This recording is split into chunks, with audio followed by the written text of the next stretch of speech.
Hi guys, wala ng ulan. Kaso makulimlim pa yung langit.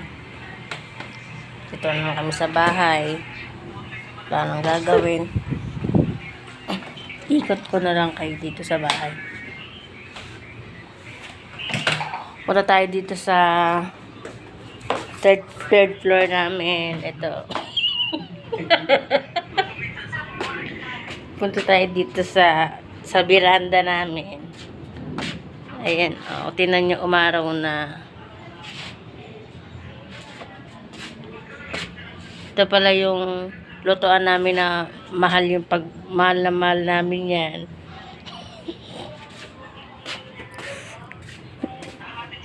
Yan, aesthetic yung lutuan namin, di ba guys? Dito naman tayo sa fourth floor namin. Dito yung kusina namin. Yan, di ba? Madilim. Kasi nakababa yung mga trapal namin, di ba? Dapat nagtatanong kayo.